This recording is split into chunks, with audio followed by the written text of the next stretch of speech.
today's quiz. And after getting the question, I realized, we went over this last time, but I really didn't cover this as I should have. And just to, put in some context for. So the question is about the acute alcohol tolerance that we discussed. Essentially, the situation is when someone is imbibing, they will have different response to their feelings of anxiety as well as their ability with fine motor skills, whether they're kind of on the upswing or the downswing of metabolizing alcohol. But the kind of confounding part is that they're at the same alcohol concentration. But on the upswing, you have a lot less anxiety, but less ability with fine motor skills. On the downswing, the anxiety is returned, but so has your ability for fine motor skills. So the question in this practice is, what type of tolerance does this display? And the answer is PD tolerance. I can understand that pharmacokinetic tolerance could be a explanation due to the fact that, well, the previous slide to this was pharmacokinetic tolerance. We're talking about upregulation of enzyme levels of the three enzymes that break down alcohol. So, however, this is pharmacodynamic tolerance, and the reasoning is that this is actually a CNS response to alcohol, and it falls more, so it doesn't fall under an ADME parameter for breaking down alcohol or processing it in any way. This is a CNS response, and I guess going back to the initial pharmacodynamic lecture, we talked about there's receptor-mediated and non-receptor-mediated actions. That would fall under this category. So, just for completeness sake, this is PD tolerance, and this is the reasoning for it. So please be aware of that. If you have any questions. So quiz today. Hopefully you've had a chance to do the practice. You got till tomorrow, I guess, at 10:30 for it. Anyone doing honors options, I posted a couple of examples on the D2L page. If you are doing one of those and want an example of kind of a template for it. Where's the other notes? There's something else. Quiz. I don't know. Does anybody have any questions or concerns before we get into the fun stuff? All right, cannabinoids. First lecture on cannabis. So, this is a naturally occurring drug, right? Well, it's a plant, and this is one of those plants that has a sexual dimorphism. There are male plants and female plants. Male plants don't have much, there isn't much interest in terms of their psychoactivity, just due to their compound profile. Female plants, or the flowers of the female plants, are what is desired in terms of psychoactivity. This characteristic or highly recognized leaf pattern here of the cannabis plant. But this was first recorded use back in the area in China 6,000 years ago. Plant is from Asia, or from where we call Asia now. Originally, it was administered in traditional Chinese medicine to treat gout, rheumatism, malaria, and menstrual fatigue. In slightly west of that area, they have found burial sites that have hemp seeds buried amongst other religious items in some graves of religious people then. Ayurvedic text from the area of Desh is listed as a medicinally valuable plant, good 4,000 years ago, and in the Middle East, and spread from that area in the Middle East in the 1400s down into the African continent, again for medicine, but definitely for social uses as well. And then in Europe, 17th century historians' medical books list it as being prescribed for headaches, jaundice, diarrhea, and rheumatic pain again. So, I always always stop it there with this one, just due to the fact that over the last 120 years, it's had a very storied kind of tale in this society, being demonized a lot. And then with the last 20 years, the acceptance that there is medical applications for the plant as well as the psychoactive ingredients has finally gained traction.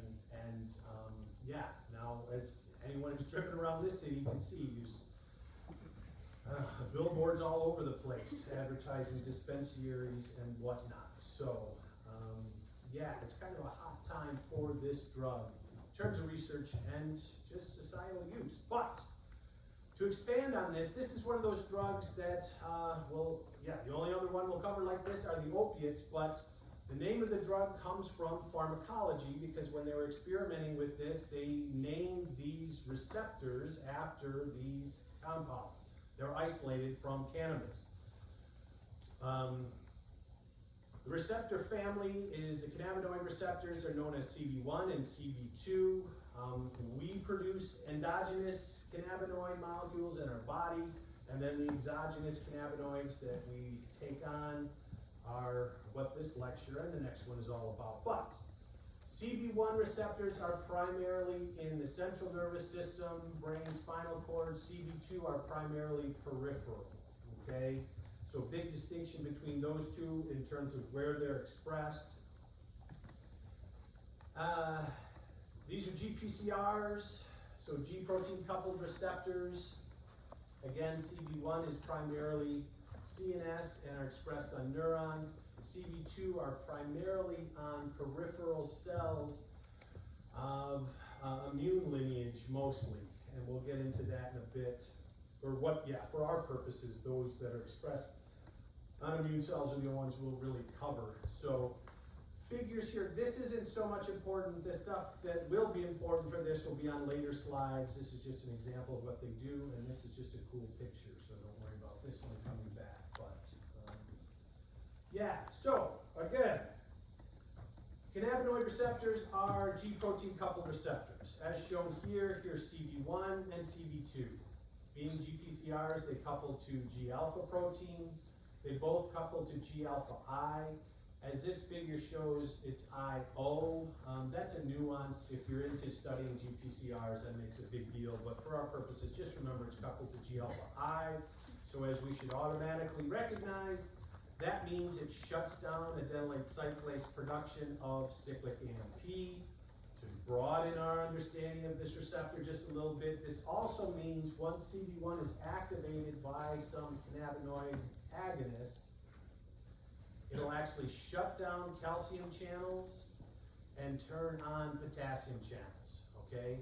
The calcium channel shutdown will be very important to the rest of our understanding of this drug, but just remember that, okay? Now, in terms of endogenous cannabinoids, there are two that we really pay attention to. Multiple others are made, but these are really the two big ones that we focus on. So, anandamide or AEA and 2-arachidonyl glycerol or 2-AG, just know AEA and 2-AG, I'll only refer to them as that. But these are metabolites of arachidonic acid, if you remember your fatty acid metabolism from biochemistry, because nobody will ever forget that stuff.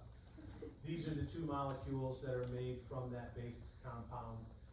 AEA is an agonist at both CB1 and 2. 2-AG is the same, but AEA has more potency, or higher potency. So, for CB1, excuse me. So, just remember endocannabinoids, AEA, 2-AG, and then there are thousands of exogenous cannabinoid molecules as shown here. So, on turmeric root, you can get curcumin, resveratrol from grapes, epigallocatechin from tea leaves. I think that's another tea, I forget what.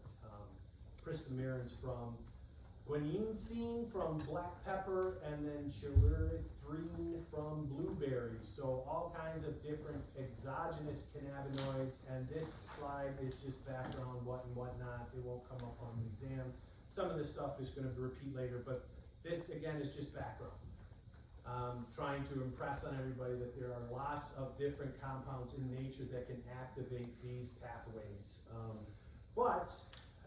As anybody who's eaten black pepper knows, there's no real psychoactive properties to these, but they do activate this system in a much milder scale. So, the ones that we're going to talk about today, finally, plant-derived cannabinoid compounds. Delta-9 THC is the main one that is psychoactive in cannabis, with a big caveat on that, and we'll get to that in a couple of slides. But then the less psychoactive or non-psychoactive are the CBD and CBN. So cannabidiol is CBD, cannabinol is CBN. Multiple different, over 60 different plant-derived compounds from cannabis sativa. Oh, I should send that first slide. So the plant is cannabis sativa. There's subspecies, sativa, indica, ruderalis, all of those fall under subspecies, but the plant technically is cannabis sativa. And then all the other strains that I'm told, if you go to a dispensary, they try and tell you that, you take indica for this and sativa for that. And if you're into that, that's great and that's fine, but yeah, I'd like to see the clinical data on that. Bottom line is cannabis sativa, all that other stuff are subspecies, just whatnot. If you're in the nomenclature, it's great. But again, the main psychoactive compound is delta-9 tetrahydrocannabinol, or delta-9 THC. We'll just call it THC because it gets really cumbersome to say all that. But that's the main ingredient that does all the magical stuff. Quick aside, there's a bunch of synthetic cannabinoids that have been developed. Again, yeah, as I always say, don't worry about structures, names, all this. This is just background stuff to know. How it works is what's important. This is just listed because it's part of this whole field of study. Just meaning, not only are there lots of exogenous cannabinoids and several endogenous cannabinoids, there's lots of synthetic cannabinoids now too, so, yay. Okay, reason I said the main one until recently is delta-9 THC is because delta-8 THC has really made its way into this space over just the last handful of years. And this is kind of an interesting one because, well, they're still really figuring out the pharmacology of it. The thought is that this has similar effects of delta-9 THC, but maybe less potency, maybe less efficacy. Some of the results in terms of potency and efficacy have thought to have been skewed due to impurities that come out of synthesizing this molecule, because one of the ways you can produce delta-8 THC is by isolating cannabidiol from actual cannabis plants and then going through some synthesis steps and producing delta-8 THC. The other way is there's a considerable amount made in hemp, and that's not really valuable for the psychoactive properties because it has very low delta-9 THC amounts, but through genetic engineering, people have made hemp strains that can produce more delta-8 THC.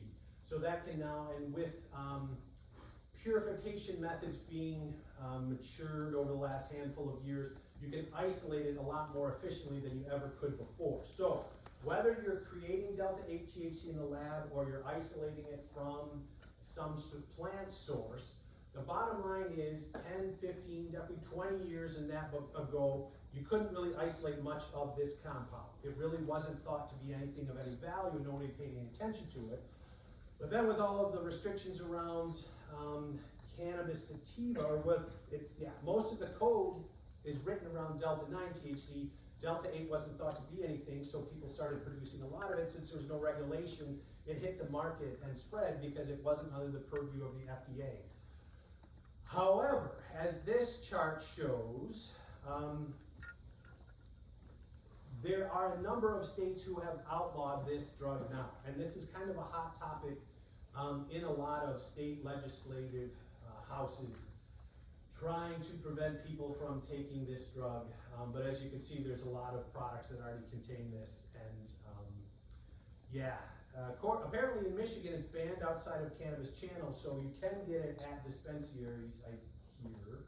But, yeah, it's, as you can see, there's, a wide variety of, some states have it legal and unregulated, don't even look at it, and other states have it completely banned, but, again, this is a very hot topic just due to modern chemical, processes that allow for isolation or production of this specific molecule.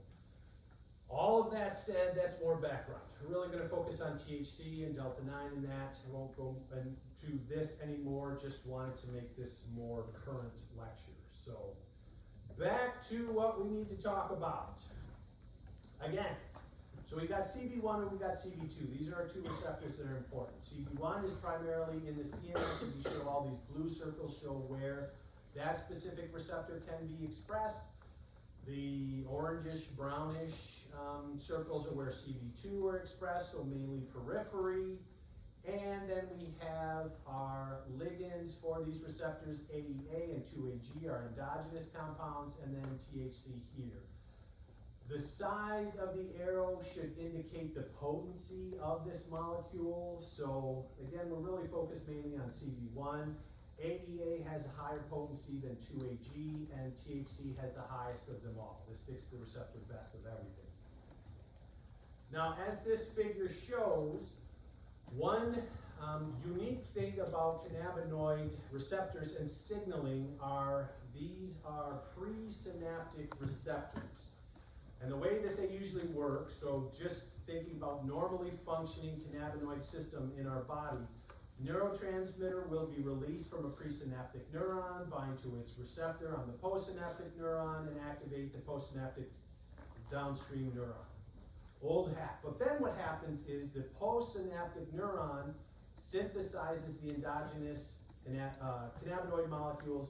Those then come back to the presynaptic neuron and turn on the cannabinoid receptor, shutting down that neuron. Okay? So this is a new form of signaling from anything we've covered and anything we will, really. This is, well, I didn't get that far. This is unique for cannabinoid receptors, and this is how it works in our body naturally, or when just signaling with endogenous cannabinoid molecules, okay? And just showing that once again, this is the same, different figure, same idea. Here's presynaptic neuron, postsynaptic neuron, but a neurotransmitter is released, binds to receptor, causing the postsynaptic neuron to produce endocannabinoids, which come back, bind to the receptor on the presynaptic neuron, and shut it down, okay? And in that regard, they're considered a retrograde neurotransmitter, okay? Meaning that the postsynaptic neuron is controlling the presynaptic neuron. Everything we studied up until now, and what we'll study after this for the most part, would be considered anterograde neurotransmitters, meaning it's a very linear, presynaptic neuron signals, postsynaptic neuron, and downstream like that. This is a retrograde because you have, after signaling to the postsynaptic neuron, you have signaling molecules are released from that neuron back to the presynaptic neuron and bind those receptors and shut down that neuron. So, retrograde type of transmission compared to the standard anterograde transmission. All right, how are we doing? How does that sound? Straightforward? Nice. Good, good. Let's go back to this one. We're talking about effect here. So, went over this last time, right? Here's our VTA, nucleus accumbens, PFC. Dopamine neuron is central to this. Everything in this revolves around this projection neuron in the VTA, right? Dopamine synapses in the nucleus accumbens and the PFC. Releasing dopamine binds to its target receptor, D1 in this instance. The dopamine neuron in the VTA is under the control of a GABA interneuron, right? So when GABA is on, dopamine's off. If GABA is blocked, then dopamine is on. And that's what happens with THC. Once that binds to CB1 receptor on GABA, Technically, it should be down here, but this is just a figure, so don't worry about the placement of the receptor on the actual schematic. Just know that GABA neuron is expressing CB1 receptor. THC binds to the CB1 receptor. The receptor turns on, GABA turns off, right? I'll get into that in a bit. Once GABA is off, dopamine is on.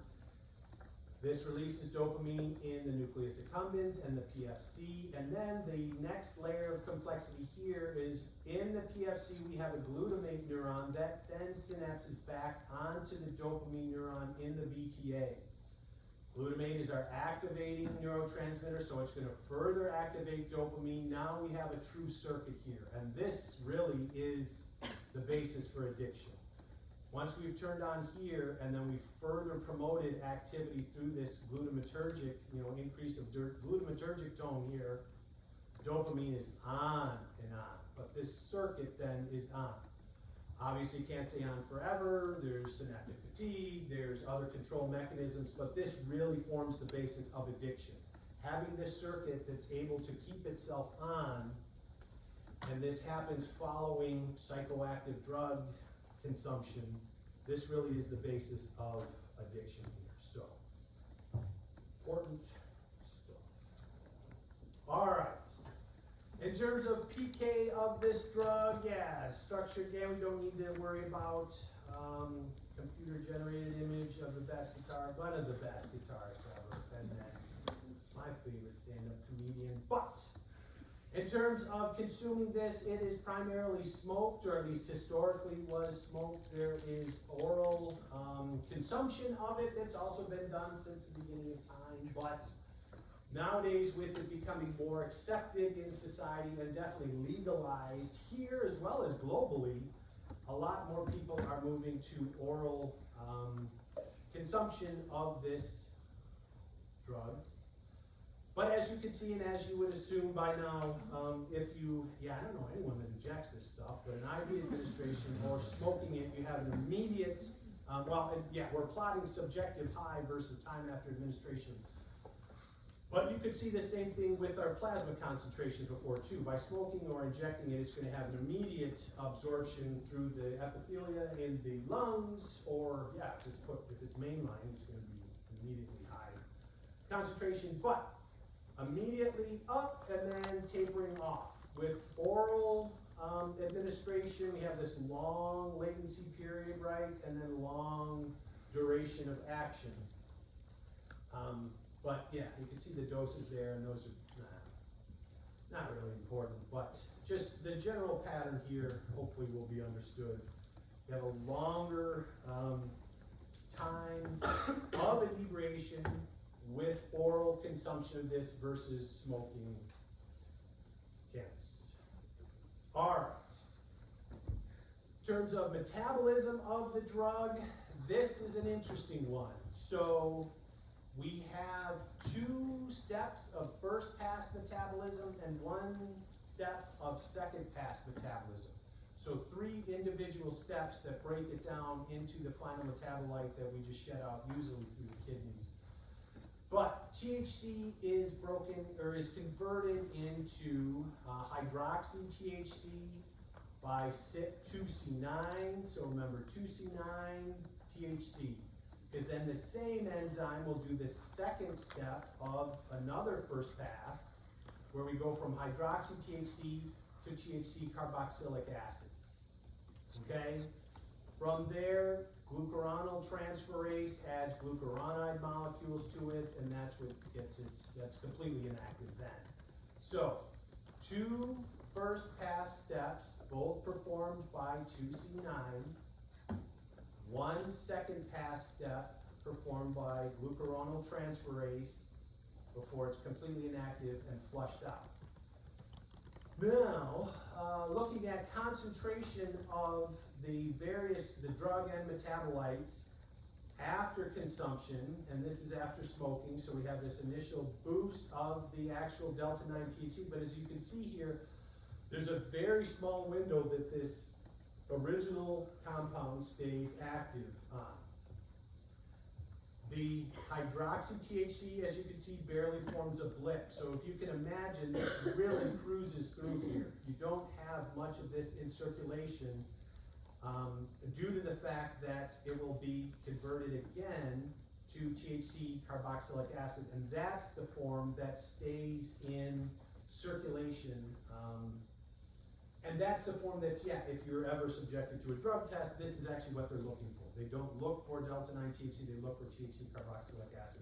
Because this is the one that sticks around for a long time, and this is the one that stays, your outermost layer of adipose tissue, usually the one that was just formed most recently, is where this gets stored after it's converted to that. Yeah, just for what that's worth. But 2 first pass steps, 1 second pass step, 2C9, and then glucuronol transferase. Don't need to know molecules, just know those enzyme names and their products. Okay, so a number of different things that this drug does besides just make us feel good. As we just talked about in the VTA nucleus accumbens, it'll trigger the reward pathway. In the nucleus tractus solitarius, so we're going here in the stem, between stem midbrain, causes nausea relief.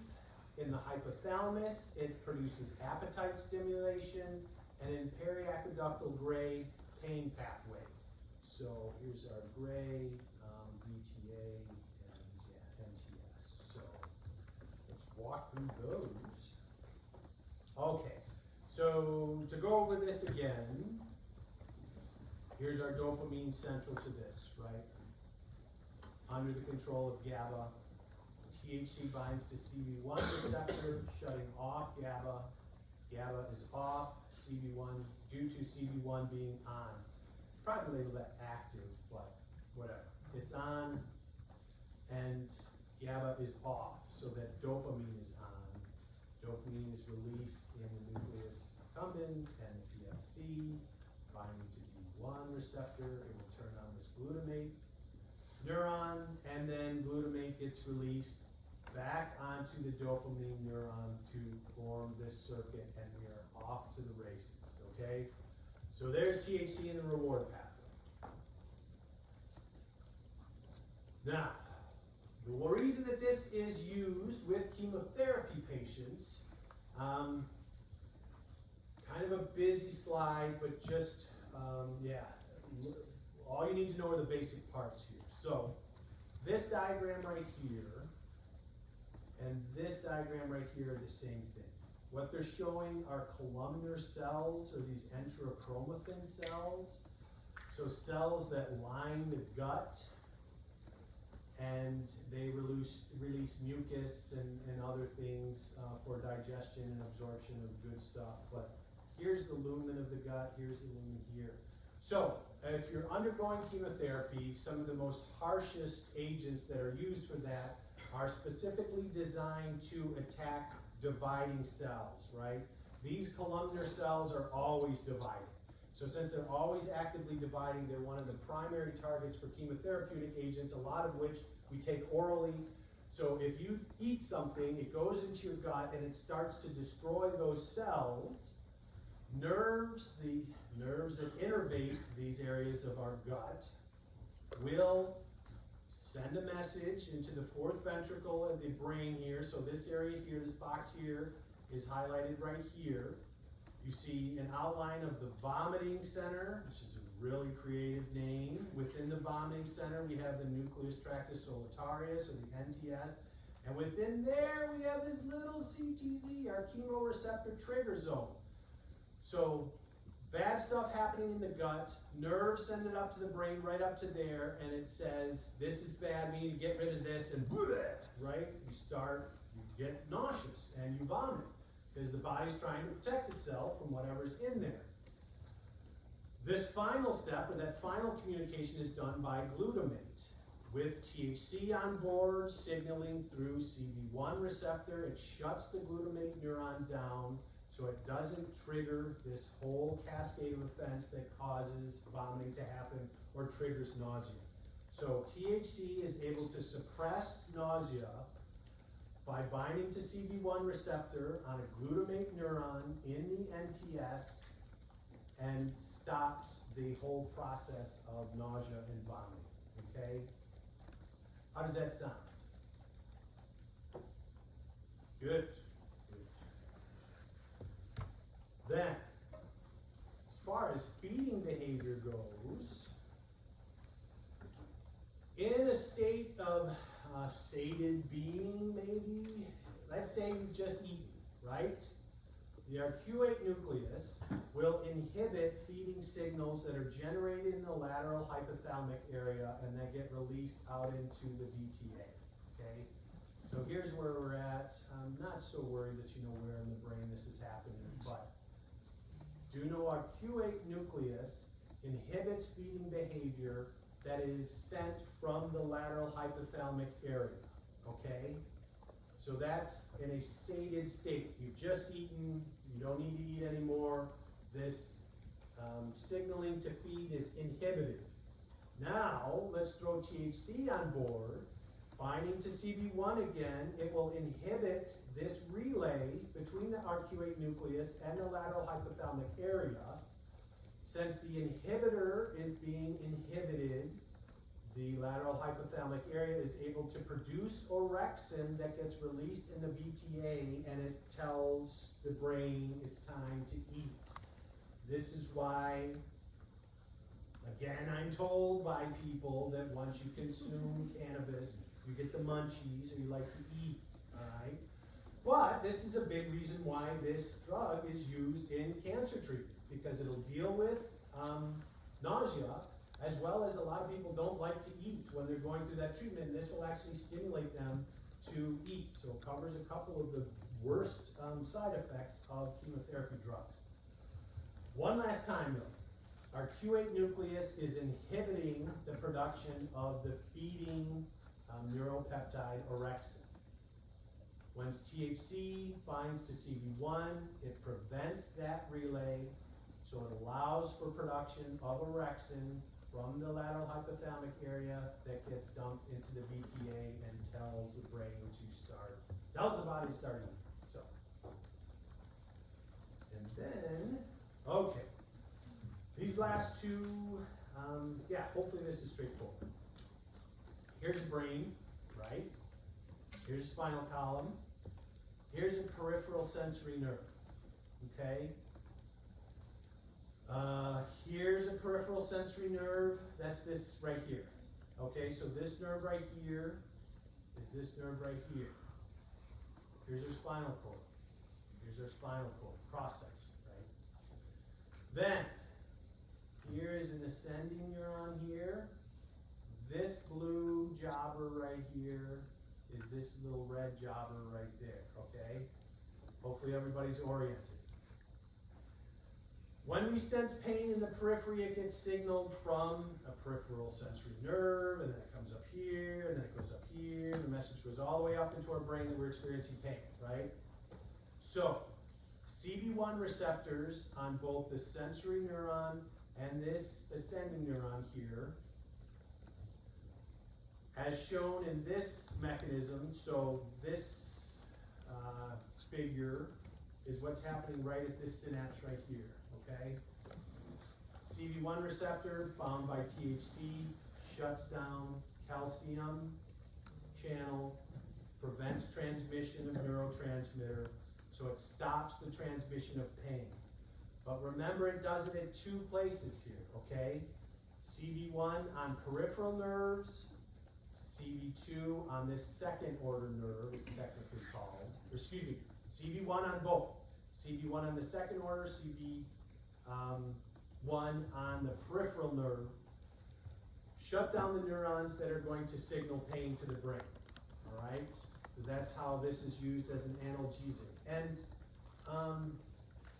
yeah, kind of a pretty well debated topic because this is a very subjective one. Different people have different effects with this. Some people have very minimal analgesia with THC, others experience considerable amount.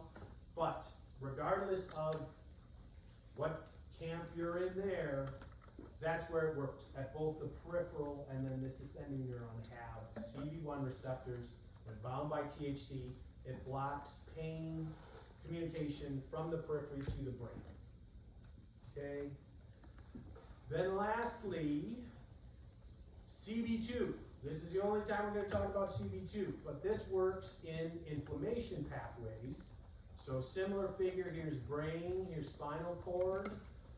Macrophages, if you're familiar, first responder inflammatory cells. So these are immune cells considered antigen presenting cells, or APCs, if you're familiar with that. So these are the cells that will sequester non-self things, antigens in the periphery, and they can either engulf them and destroy them, or they engulf them and then they send out signals to other immune cells to activate and get ready to destroy some non-self stuff. Microglia are macrophages in the nervous system, okay? And then as it says, inflammatory substances released from microglia and macrophages sensitize sensory nerve endings, all right? Okay, that was for a previous slide, I apologize. This, both the microglia and the macrophages will activate the inflammatory pathway in the body if they sense some non-self thing, okay? Once THC binds to CB2 receptor on either of these cell types, it prevents them from activating. So this is an anti-inflammatory molecule due to this activity. But just remember that. CB2 and inflammation, once bound by THC, will stop macrophages and microglia from activating a inflammation response, okay? So THC is also an anti-inflammatory molecule due to that. I think that's it, man, we cruised today. Questions, concerns? Cool, please let me know. Have a good weekend, everybody.